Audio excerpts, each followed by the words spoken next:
glory days of NASA are over. Today, the military-industrial complex is marching towards world dominance through space technology on behalf of the global corporate interests. To find out how and why the space program will be used to fight all future wars on Earth and from space, it's important to go back in time to understand how the public has been misled about the origins and true purpose of the space program. If we really want to understand what's going on in space today and what's happening with the plan to put weapons in space, I think it's instructive to go back and understand the origins of the US space program. And to do that, you have to go back to Nazi Germany.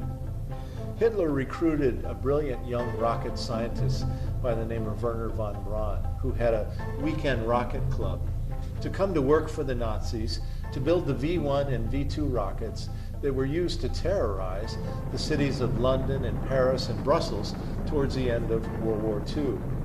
And for von Braun and his team, they set up along the Baltic Sea a place called Peenemünde. There was a research and development center for the Nazi rocket operation. And to this place at Peenemünde, the Nazis brought thousands of Jews and French resistance fighters to serve as prisoners, essentially slaves, to build this production effort. Well, the British found out about it, went in and bombed the entire operation. And so the Nazis said, we've got to move to a more secure location. And down inside of central Germany, there's a mountain chain called the Harz Mountains. And in that mountain, there's a huge tunnel where the Nazis were storing military hardware. Well, they cleared the whole thing out, moved the entire rocket operation into the tunnel, named it Mittelwerk. And just outside the mountain tunnel at Mittelwerk, the Nazis built a brand new concentration camp called Dora. And to Dora, the Nazis brought 40,000 Jews, gypsies, French resistance fighters, homosexuals, communists, even a black American GI were brought there to serve as slaves for the operation. Well, inside the mountain tunnel, the slaves began to sabotage the operation. They left screws unturned. They urinated on the wires, so that when von Braun and his team were launching the rockets, they were going haywire. And so they sent their team in to find out who was doing this. They identified 100 of the slaves and summarily hung them in front of everyone as a warning that you will not interfere with this operation. Well, eventually the Allies even closed in on this place too. And on the day that they did, von Braun and his team fled for the hills, knowing that if they were captured here, they would be accused of crimes against humanity. One of the first to arrive at this place was an 18-year-old American GI by the name of Hugh Carey, who later became governor of New York State. And he said when they arrived, what they discovered lying at their feet was thousands and thousands and thousands of dead bodies. And come to find out, 25,000 of the 40,000 slaves at this place perished at the hands of the Nazis. Well, you know, immediately after the war, the US and the Allies created the Nuremberg trials, at which time we brought the Nazis to justice for their crimes against humanity. But 1,500 of the top Nazis never went to trial. They were smuggled into the United States by the US military under a program called Operation Paperclip, smuggled in through Boston and West Palm Beach, Florida. And Wernher von Braun and his rocket team, 100 of them, along with 100 copies of the V-2 rocket, were sent to Huntsville, Alabama, where von Braun became the first director of NASA's Marshall Space Flight Center. What's interesting is the other 1,400 Nazis. Who were they? Well, some of them were brought to the United States to work for the CIA. Others were brought to the United States to do the LSD drug experiments and the MK Ultra mind experiments during the 1960s, where people were jumping out of windows. Some of the Nazi scientists that in Germany had been taking Jews and putting them in freezing temperatures to see how the body would react to that were sent to Wright-Patterson Air Force Base in Ohio and were put in charge of the U.S. military flight medicine program. And so when you take 1,500 of the top Nazi scientists and essentially seed the military-industrial complex, the question I have is, do they bring with them an ideological contamination? Well, not only did von Braun go to work for NASA, but the guy that was in charge of the V-2 flight test program up at Peenemünde along the Baltic Sea, a guy by the name of Kurt Diebes, became the first director of the Kennedy Space Center in Florida. And then the man that recruited von Braun, Major General Walter Dornberger, the guy that was sent by Hitler to recruit von Braun to come to work for the Nazis, he became vice president of Bell Aerosystems Corporation in New York that made its riches building the helicopters for the war in Vietnam. In fact, when NASA was created, the US military freaked out. You're going to have a civilian space program? You can't do that. The military has to be in charge of space. Oh, don't worry, the military was told. From the first day, we're going to have a NASA oversight committee that ensures that the Pentagon controls the space program. And Major General Walter Dornberger, the Nazi that recruited von Braun, was appointed to that NASA oversight committee. In fact, in 1958, Dornberger testified before the United States Congress, saying that America's top space priority should be to, quote, conquer, occupy, keep, and utilize space between the Earth and the Moon. And in fact, later on, in a speech before a national missile industry conference, Dornberger told the assembled, "Gentlemen, I didn't come to this country to lose the Third World War. I lost two already." And then finally, the man that was in charge of production and middle work inside the mountain tunnel there in Germany, Arthur Rudolph, he became the first project director of the NASA Saturn V rocket program that took the United States to the moon. And so these are the essential origins of the US space program. And so when we hear this slogan, Master of Space, that is on the building of the U.S. Space Command headquarters in Colorado Springs at Peterson Air Force Base, do we not find an ideological similarity between Master of Space and Hitler's slogan, Deutschland über alles, Germany over all? Well, what were the major implications of the Space Act? They simply said that we were to pursue the development of activities in space for the benefit of all mankind.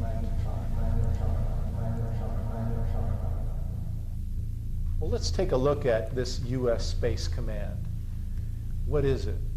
It's the command that has been put in charge of controlling space, and it has just recently been merged with the old Strategic Air Command. So now that the space guys, if you will, and the old bomber guys and the missile guys are all part of the same command. And the Space Command put out a planning document a few years ago called Vision for 2020. And on the cover of it, you see a satellite hitting targets on the Earth below. Let's take a look at some of the language in this so-called Vision for 2020. The Space Command says that in the future, because of corporate globalization of the world economy, they expect that there's going to be a widening gap between the haves and the have-nots, between the rich and the poor all over the world. And as a result of that, the Pentagon predicts that there's going to be more and more regional instability around the world because people that are under the boot of these multinational corporations are going to organize. They're going to try to organize unions. They're going to organize to get these corporations from controlling their governments. And the Pentagon says, you know, we can't put a Marine on every single street corner of the world to suppress these populations. But with space technology in place, we'll be able to see everything, hear everything, and essentially target everything in every place on the Earth. And the Vision 2020 says that space superiority will emerge as an essential element of battlefield success in future warfare.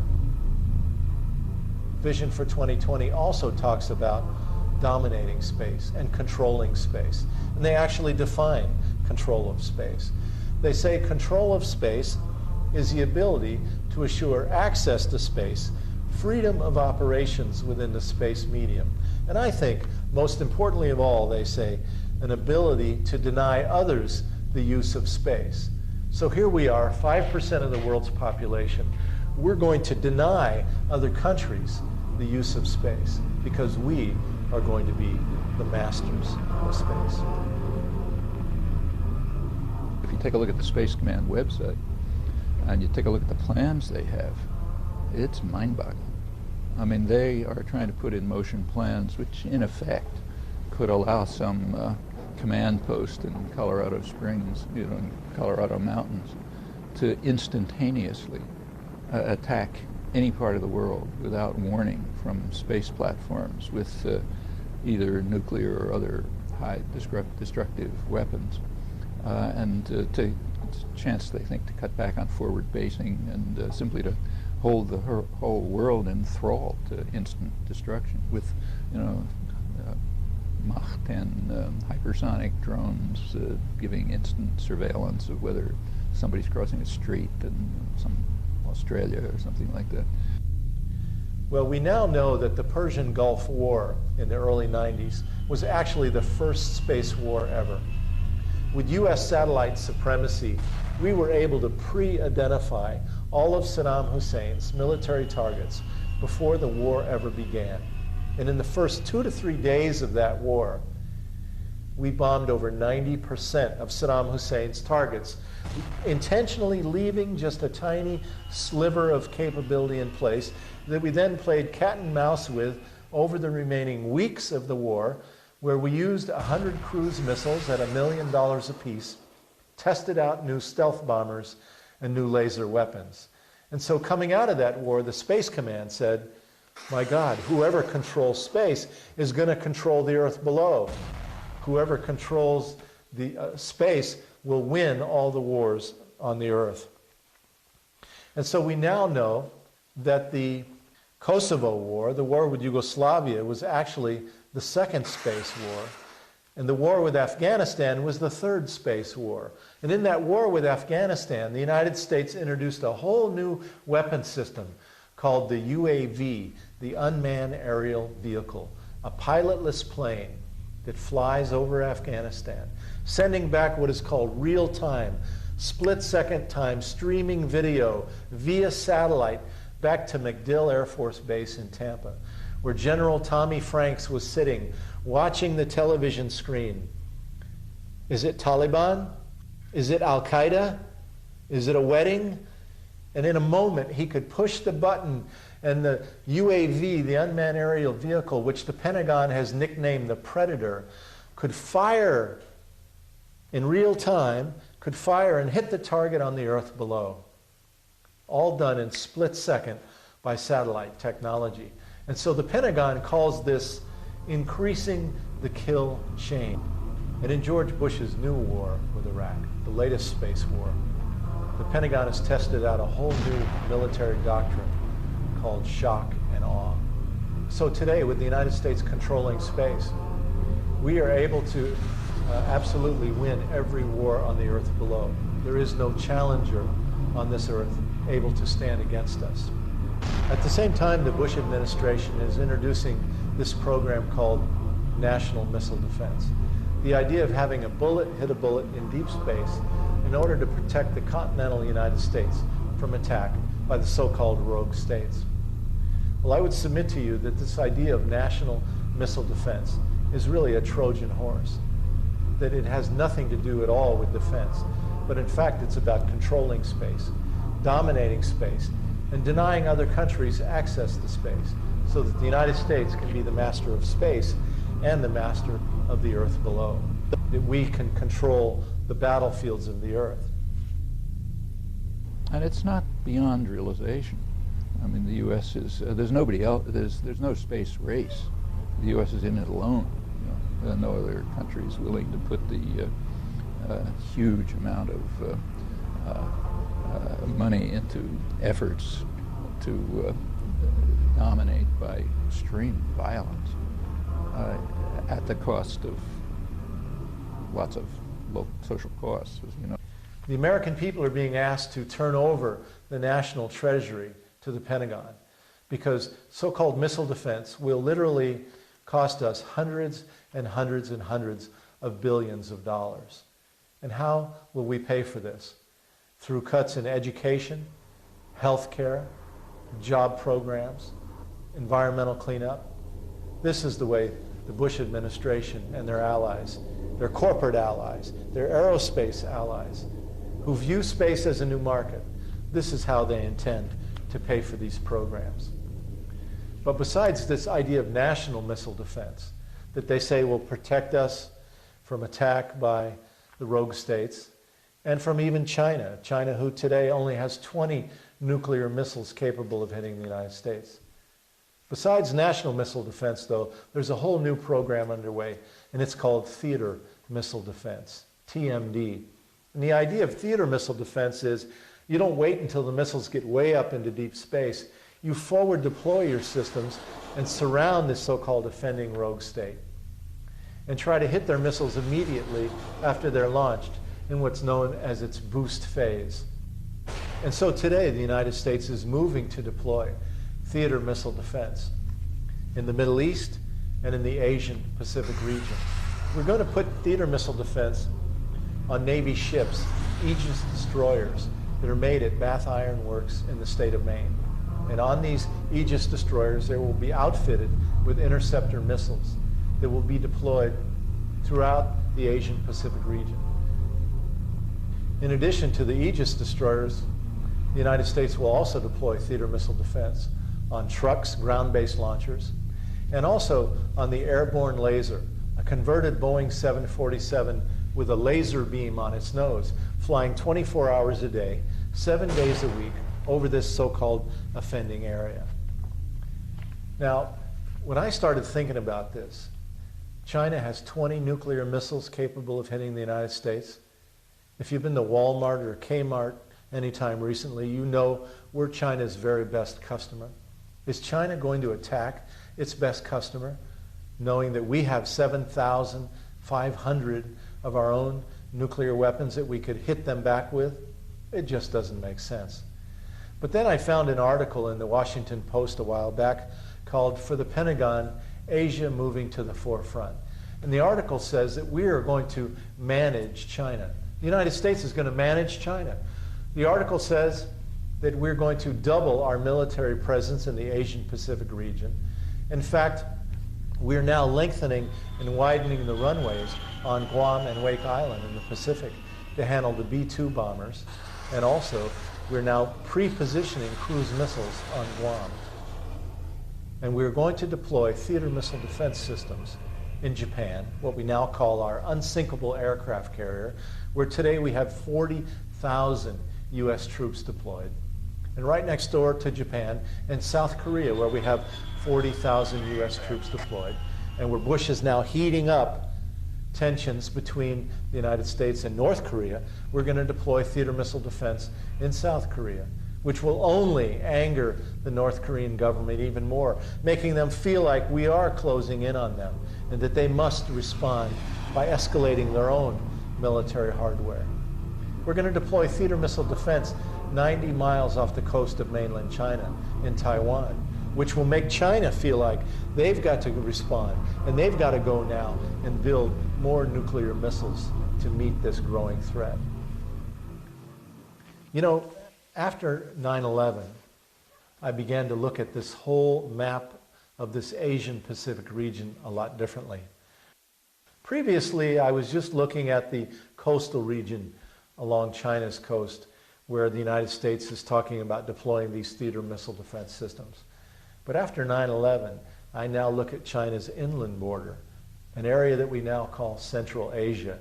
We know a lot more about it today. We know that the United States has set up bases now in this Central Asian region. And that, as President Bush has said, we're going to be there a long, long time.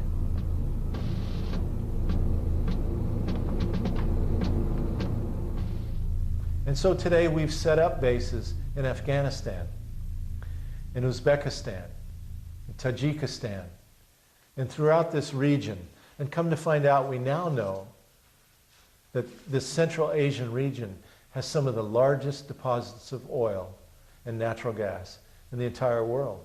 Uzbekistan has the largest gold mine in the entire world. So clearly, this response from 9/11 to go to war with Afghanistan and to take over Afghanistan, I would submit to you, is part of a larger geopolitical strategy now underway. What gives me confidence in saying that is that I recently read a book by former National Security Advisor to the Carter administration, a guy by the name of Zbigniew Brzezinski. And the book is called The Grand Chessboard. And in that book, Brzezinski has two very important graphs. One of those graphs shows oil pipelines coming through Afghanistan, taking the oil into ports in the Arabian Sea, where U.S. oil corporations could then move it to Asian Pacific markets that are expanding now and demanding more oil. In fact, we found out that in 1997, the Unocal Corporation, one of their vice presidents, testified before the Congress of the United States, imploring Congress to help put a more compliant government into Afghanistan so that Unocal could then get agreements to build the oil pipelines through that region. And so in Brzezinski's book then, he lays out what he calls two key collision points. That if the United States is going to control the oil and control the markets in this emerging Asian Pacific region, the one collision point is the coastal region along China, where today we're moving to deploy theater missile defense systems. And the other collision point is in the Central Asian region, where today we're setting up bases since 9/11 to supposedly go after terrorists.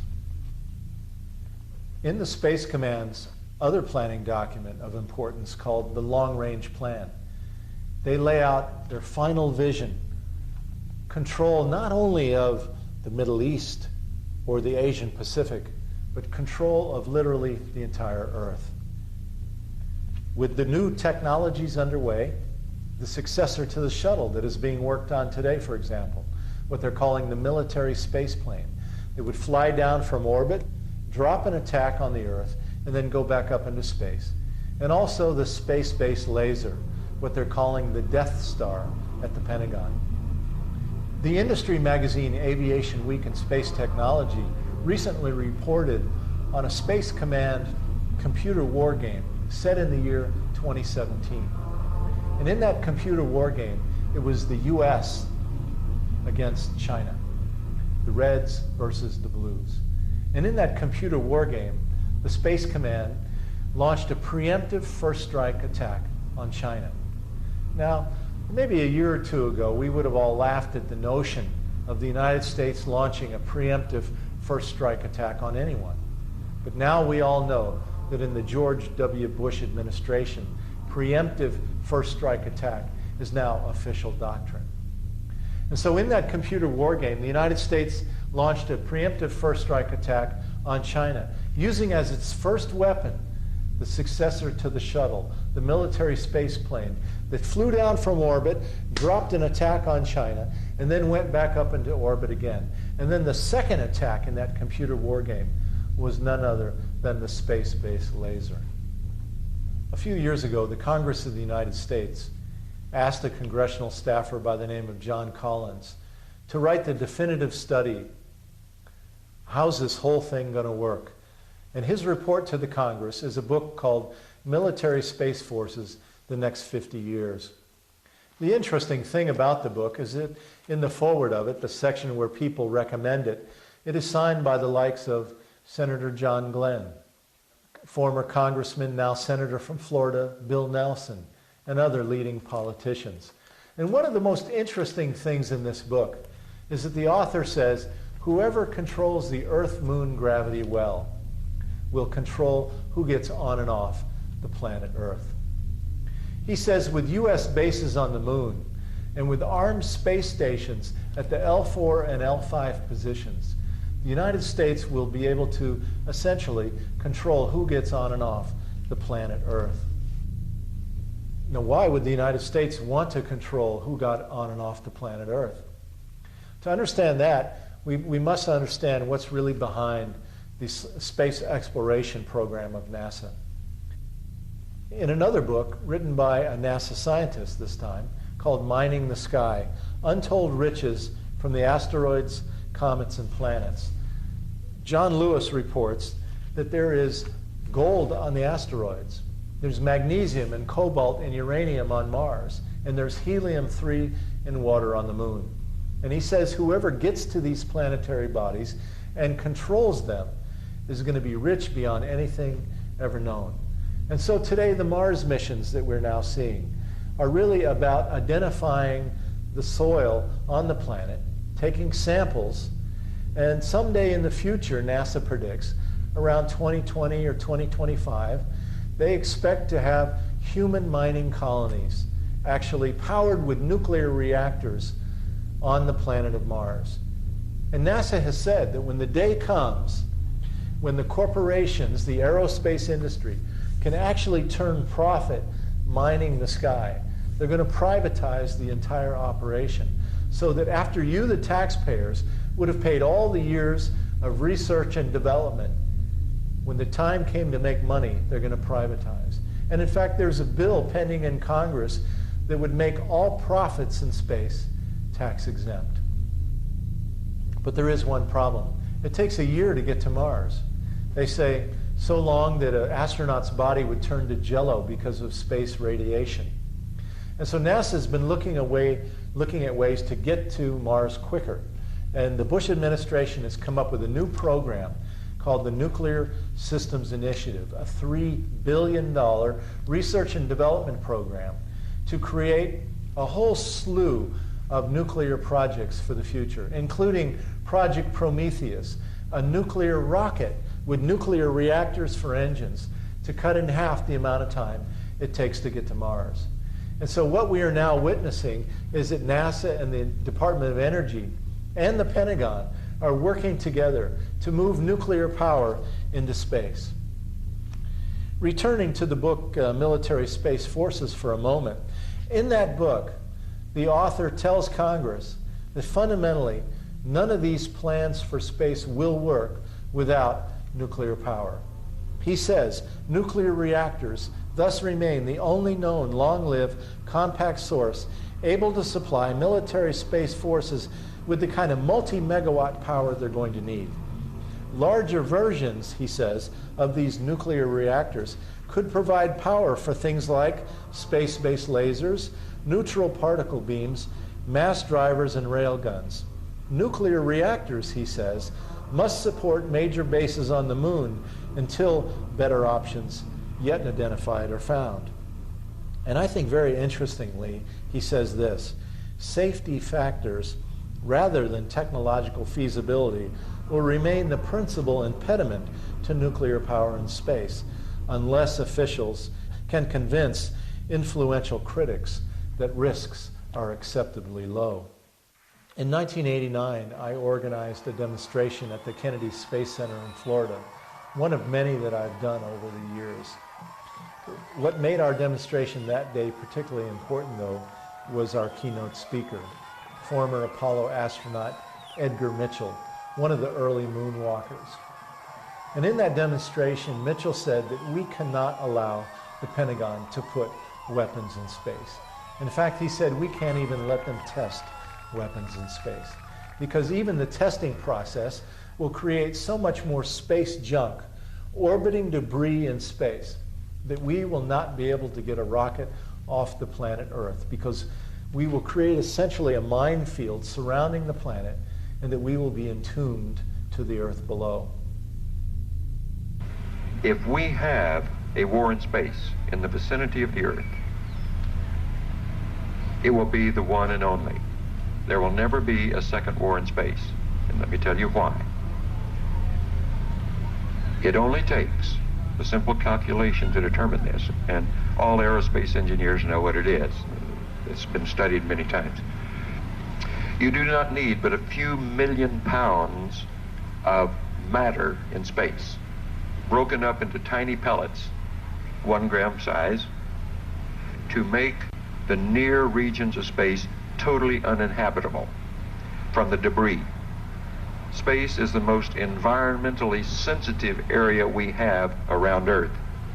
On the oceans, a beer can sink to the bottom, be covered over with silt, and in a few generations will return to the Earth.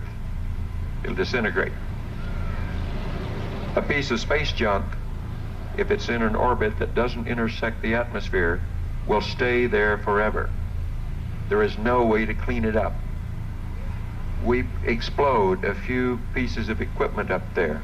8 million pounds, that is the size of one Saturn Apollo launch vehicle, what I went to the moon on. You break up 8 million pounds into 1 gram mass and let it distribute throughout the first 1,000 kilometers of space. And no spacecraft can survive in space more than a few days. Future generations will be precluded from using space at all. And being able to get out to deep space, it will be like swimming through a piranha-filled river or running through a hail of bullets to get into outer space. It doesn't seem sensible to me that in the first 100 years of using that environment, presumably for our betterment, we take decisions and commit acts that preclude all future generations from a proper use of that environment. Come to find out today, there are over 110,000 pieces of space junk orbiting the Earth at 18,000 miles an hour. So many that they recently had to move the International Space Station to another orbit to get out of the way of the coming space junk. The space station that originally was going to cost taxpayers $10 billion, and now today is now costing us $100 billion, could have been smashed to bits by this space junk.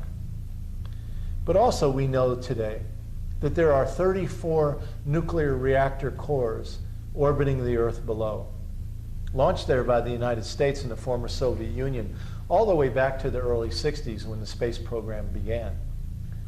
These nuclear reactor cores are powering military satellites orbiting the planet.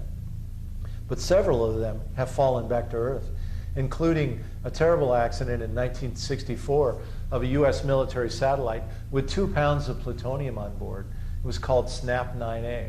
It burned up on re-entry, spreading the plutonium globally to be ingested by the people of the Earth into our lungs and to be passed on through our reproductive organs for generations after generations to come.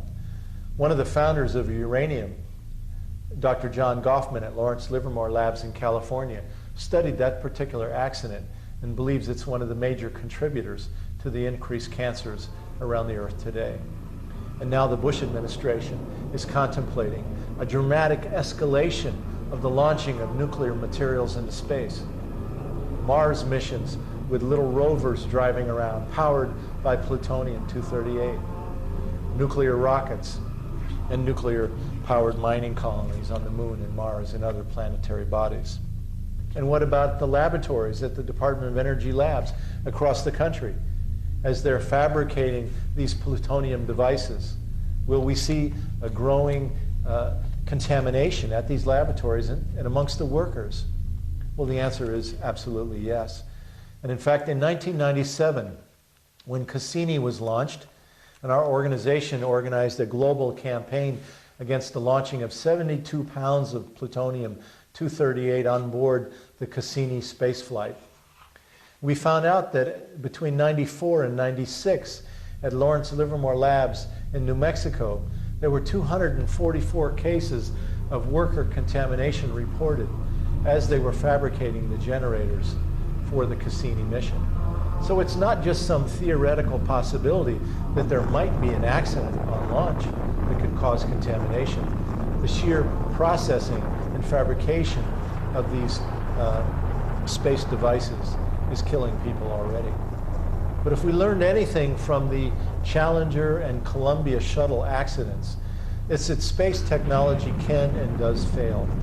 And as we all witnessed on television, that wide debris field as the Columbia burned up on re-entry, this should be a warning to us that launching nuclear power in space could contaminate massive, massive parts of this country or another country on this earth.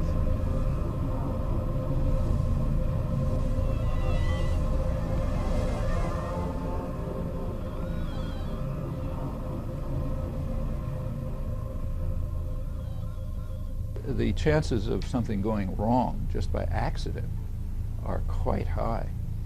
I mean, these are complicated computerized systems. Others aren't going to just sit around. So, for example, offensive weaponry from space, which is being planned, requires satellites. It's based rather heavily on satellite communication. Well, you know, shooting down satellites isn't very hard. It's a lot easier than stopping missiles. I mean, you know where the satellite is, and you know where it's going, and so on. So anti-satellite weapons are kind of a poor man's weapon. And there's very little doubt that potential targets like China will be developing technology. We're asking them virtually to develop technology to destroy our satellite system. So far that's been immune because of the observance of the space treaty. And then there's going to be other reactions. I mean, they're going to increase their development of weapons of mass destruction as a deterrent, probably increase terror as a deterrent, because there aren't a lot of alternatives. And once you get up to, the Russians are already responding with, under U.S. pressure, incidentally, to move to expand radically their offensive nuclear weapon system, to put it on launch on warning, which is extremely dangerous. They're deteriorating economy during the so-called reforms. The computerized systems are falling apart. We've come very close to accidental nuclear war, and this substantially increases the risk, and sooner or later it'll happen, just by what's called in the trade normal accidents, meaning the kind of accident that you know is going to take place in any complex system, but you don't know when. You know, so any complex, say a computer or any, these are way more complex systems, something's going to go wrong, because it always does. And if it happens to go wrong, you know, say goodbye to each other. In the environmental impact statement for the Cassini mission, carrying 72 pounds of plutonium, NASA admitted that if there was a launch explosion and there was a release of the plutonium, that the winds would carry it for about a 60-mile radius, all the way from the Space Center out to Orlando on the west, north to Daytona Beach, and south to Vero Beach, Florida. A 60-mile contamination belt, if you will. And NASA said that they would have to go in and remove all the people. Then they would have to go in and remove all the buildings. Then they'd have to go in and remove all the animals. Can you imagine how they would do that? The fish, the birds, the snakes, the alligators. Then they would have to remove all the vegetation and ultimately remove the top half-inch of soil, because everything would be radioactively contaminated for thousands of years. They would have essentially created a nuclear wasteland. A couple of years ago, NASA had a launch accident at the Cape, the Delta rocket. The toxic material from that was in my community within an hour or so, and no one knew what was happening, only that there was breathing problems in the air. When I called emergency management of my local county office, there was no information. That emergency management office had no information about what was on that rocket, whether there was nuclear material released, and there was absolutely no time, there was no warning, no one had any time, and people were getting respiratory problems from this cloud that was hovering over our town. They have absolutely no plans to protect us from any kind of nuclear explosion at the Cape, and I'm very, very concerned for my community. And so that's why this nuclear systems initiative of the Bush administration is so dangerous, because they're now contemplating a dramatic expansion, dramatic escalation of the numbers of launches. It's like playing Russian roulette, putting a bullet in the chamber and pulling the trigger. Eventually, one of them is going to go off. I mean, the militarization of space is a real threat to survival, serious threat to survival. That's why the whole world is strongly against it. I mean, ever since there is a 1967 Outer Space Treaty, which limits the use of space. It tries to limit the use of space to peaceful purposes. And the last few years, it has been understood around the world that the United States is going to violate it. So there have been efforts at the United Nations, at the UN Disarmament Commission, and elsewhere to try to put some teeth in the Outer Space Treaty, make it put enforcement mechanisms which will prevent the militarization of space. And the U.S. has just been blocking them. Well, after Cassini was launched, it went out around Venus and whipped around Venus, and then came hurtling back to Earth. And it was going to do what's called an Earth flyby, use the gravity of Earth to sling it on out into deep space. Originally, they were going to come in at about 125 miles off the surface of the Earth. And the fear was that the Earth's gravity could pull it in. And if there was a misfire of its rockets, which in the laboratory had a 10% failure rate, by the way, it could have then burned up on reentry, spread 72 pounds of plutonium globally. It only takes 1 pound of plutonium to essentially give everybody on the Earth a lethal dose. But anyway, because of our protests prior to the launch, NASA moved it out 250 miles. And then prior to the slingshot that came around in 1999, they moved it out to about 500 miles. So that as it did its maneuver, its flyby maneuver of the Earth, there was a lot less likely chance that it was going to fall into the Earth's gravity and be sucked in. This was a major victory for us, actually. Not very well reported in the media, but we forced NASA to move Cassini hundreds of miles farther from the Earth as they did that flyby. Fortunately, the Cassini flyby went without any problem, and it's now going out into deep space on its mission.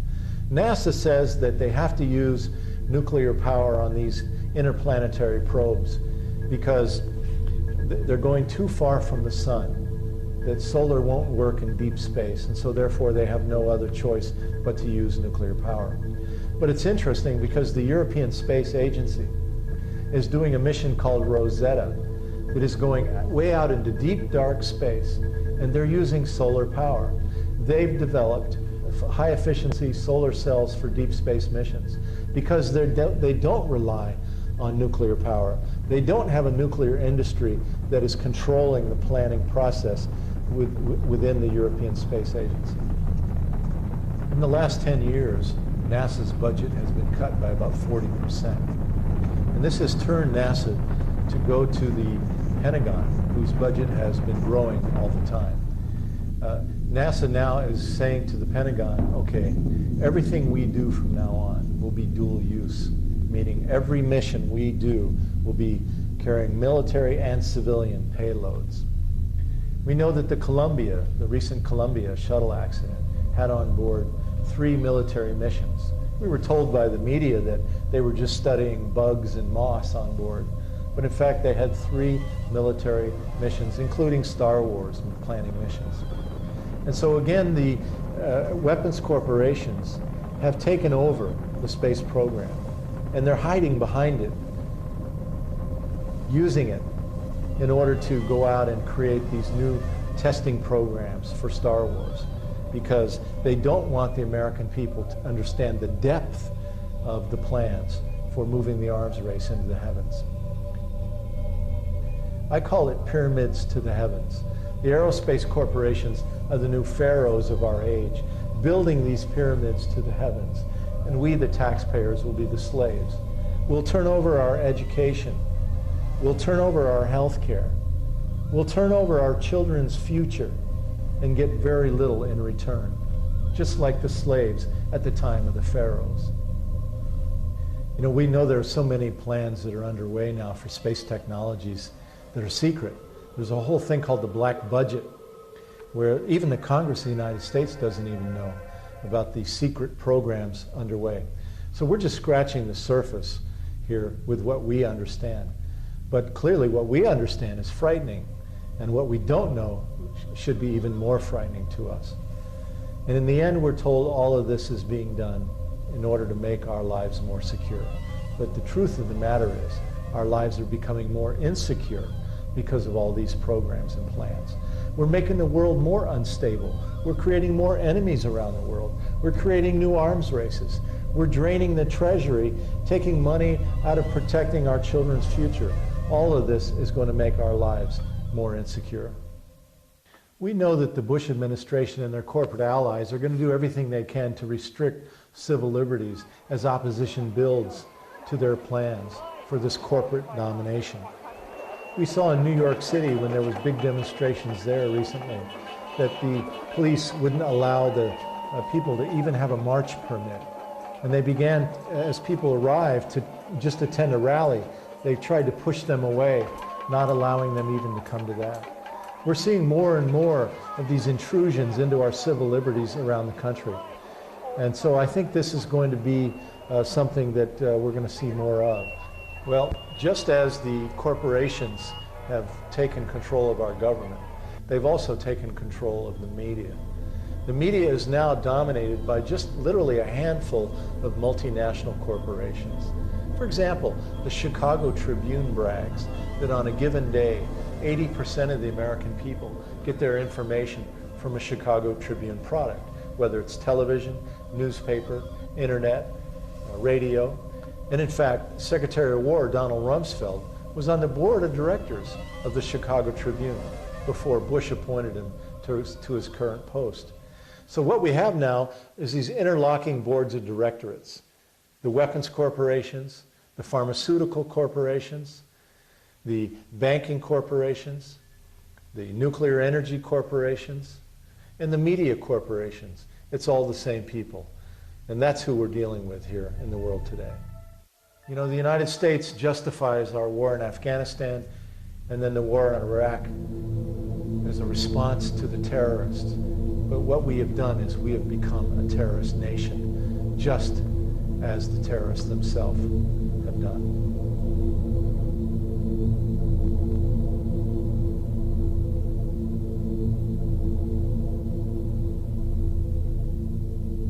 We must acknowledge that today our Congress is essentially under the control of the multinational corporations. You know, when former President Eisenhower, a World War II general, left office in January of 1961, in his concluding speech to the American people, he warned us to beware of the power of the military-industrial complex. He said they were gaining undue influence in the halls of the Congress. And I'm afraid General Eisenhower, President Eisenhower's warning to us has come true. In the councils of government, we must guard against the acquisition of unwarranted influence, whether sought or unsought, by the military-industrial complex. The potential for the disastrous rise of misplaced power exists and will persist. We must never let the weight of this combination endanger our liberties or democratic processes. We should take nothing for granted.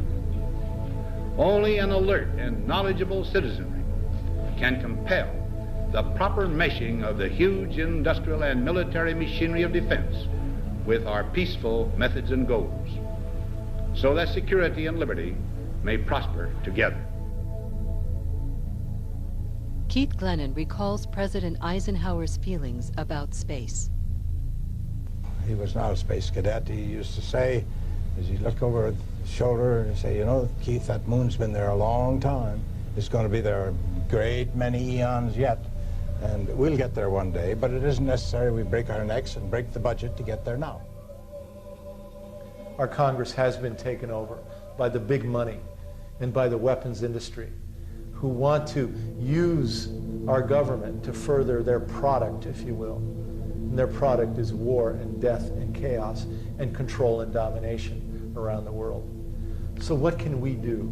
What can the citizens of this country do in the face of this mass undertaking? Well, I think first of all that we have to recognize that we shouldn't have any illusions any longer about our country. We've got to recognize the reality of our times. Each of us individually, we have to accept the fact that our democracy is now under control of these big corporations, this new world order, if you will. And from there, we have to go and educate ourselves more about what is happening in this world, and to take that to our families, and to our neighbors, and to our schools, and to our communities, and share that with others. Because we do have the media under the control of these corporations. And so we can't expect the media is going to do this job for us. It's our job now to become the media, if you will. The UN Disarmament Commission was meeting from during the Clinton years. This is session started, I think, January 2001, around then. And for a long time, its main issue was efforts by most of the rest of the world to try to get militarization of space on the table, on the negotiating table, and the U.S. simply blocked it. And for a a friend of mine did a database search on it. It was reported abroad, but the only report in the United States that was listed on, standard databases was one small newspaper in Utah reported it. It was all on the wire services, and every editorial office had it on their desk. But you just don't report that the U.S. is blocking global efforts to save the species by preventing militarization of space. It's an extremely dangerous thing.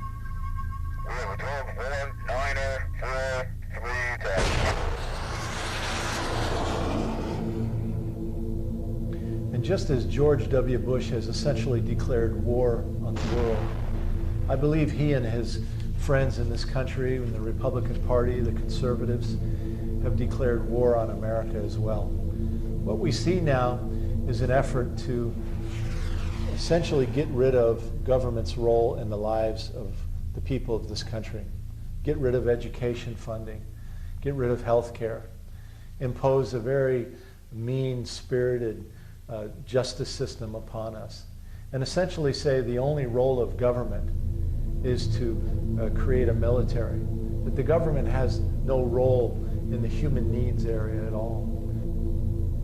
I think the most interesting thing for us is to answer this question. What is the #1 industrial export of America today? Of course, the answer is weapons. I like to say if it was shoes, we'd have a global marketing strategy. We're going to put a shoe on every person's foot of the world. But when weapons are your #1 industrial export, what is your global marketing strategy? Of course, the answer is chaos, madness, instability. The more there is, the more weapons you sell. Let's look at the Middle East. Today, the United States is arming everyone. We brought the Shah of Iran to power and gave him arms. Saddam Hussein was working for the CIA, and we armed him against Iran.